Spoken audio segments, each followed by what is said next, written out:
Basically দেখি আমরা যে রেফারেন্সগুলো আমরা বেসিক্যালি দেখি সেটা হচ্ছে বড় বড় মার্কেটে ইন্ডিয়ান মার্কেটের সাথে আমরা অনেক সময় প্রাইস কম্পারিজন করি, ইন্দোনেশিয়ান মার্কেটের সাথে করি অথবা চায়না মার্কেটের সাথে করি। এখানে দুইটা ফ্যাক্টর আছে। আমরা আমাদের যে ডিউটি স্ট্রাকচার সেটা কিন্তু আমরা দেখিয়েছি। আমাদের কম্পারেটিভলি ডিউটি স্ট্রাকচার এবং ওনাদের ডিউটি স্ট্রাকচারে একটা ভেরিয়েন্স আছে প্রত্যেকটা কান্ট্রিতে। এবং আমার প্রেজেন্টেশনে বলেছি যে স্মার্টফোনকে সরকারের এখনো বলছি এইটাকে আরো অ্যাফোর্ডেবল করা উচিত, সব জায়গাতেই করা উচিত। ইলেকট্রা রেফ্রিজারেটর, খাবার তাজা তো জীবন তাজা। ইলেকট্রা ফ্রিজের রাজা। ম্যানুফ্যাকচারিং স্টেজে এবং সিবি স্টেজে।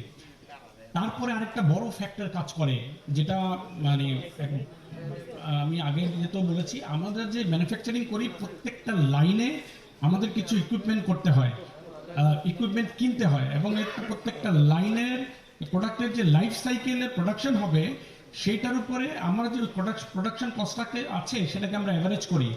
এখন ওই একই লাইনে আমরা এখন আমাদের ক্যাপাসিটি 60% ইউজ করছি। ইন্ডিয়া হয়তো বা এটার ক্যাপাসিটি 90% ইউজ করছে, চায়না এটার ক্যাপাসিটির 100% ইউজ করছে।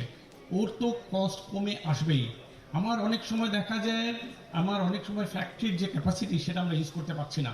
সেটা যখন হবে প্রাইস আরও কমে আসবে। আরও কথা হচ্ছে ওই সমস্ত কান্ট্রিতে তারা তখন এক্সপোর্ট করে, যখন এক্সপোর্ট করে তখন তার ওই সমস্ত কস্ট, ফিক্সড কস্ট আরও কমে আসে।